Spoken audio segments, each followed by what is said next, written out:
Bonjour et bienvenue sur Storylifique, le podcast 100% outdoor.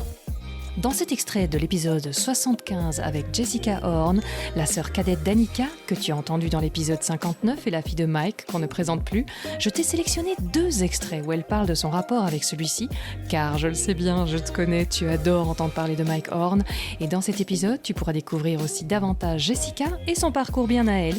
C'est fun et inspirant, donc n'hésite pas à aller y faire un tour après les extraits, si ce que tu entends ici te plaît. Quel est l'impact de l'éducation à la Horn dans ta vie ? C'est une très bonne question. Je pense que en grandissant, quand on est plus jeune, on comprend pas forcément que ça a un impact sur les personnes qu'on devient et qui on sera dans le futur. Mais je pense qu'on a grandi avec un père qui a toujours réalisé ses plus grands rêves et qui nous a montré que rien n'était impossible. Et du coup, je pense qu'avec Annika, on a réalisé qu'on pouvait aussi accomplir tous nos rêves et que si on mettait les moyens de le faire, qu'on pouvait rendre les choses impossibles possibles. Et c'est vraiment un message clé qu'il nous a transmis en étant plus jeune. Et c'est cette persévérance qu'il faut pour commencer un projet et les continuer et les aboutir.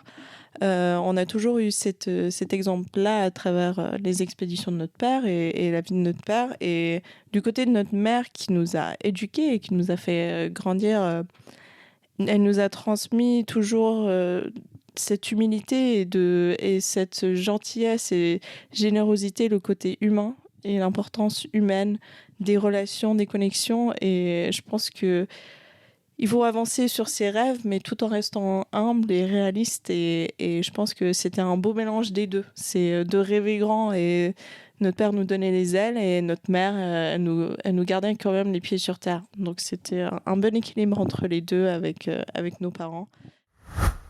Et c'est vrai que moi, j'ai eu, en étant plus jeune, peut-être mon côté rebelle, j'ai pas toujours compris ce que faisait mon père. Et il m'a jamais forcé là-dedans. Et du coup, de pas comprendre pourquoi notre père est pas là pour certains événements marquants de notre vie, notre graduation, nos auditions de musique, nos courses de ski, ces choses-là, moi, je ne comprenais pas forcément quand j'étais plus jeune. Et de partir avec lui suite au décès de notre mère, j'étais encore un peu... On n'avait pas jamais vraiment eu cette proximité. Il y avait encore, je pense que j'avais encore quelque chose contre lui de ne pas avoir été là pendant toute mon éducation.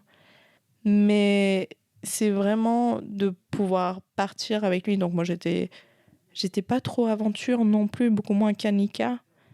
Mais je me suis dit que c'était important qu'on le fasse parce qu'il fallait qu'on se retrouve les trois et qu'on décide comment on allait avancer dans la vie.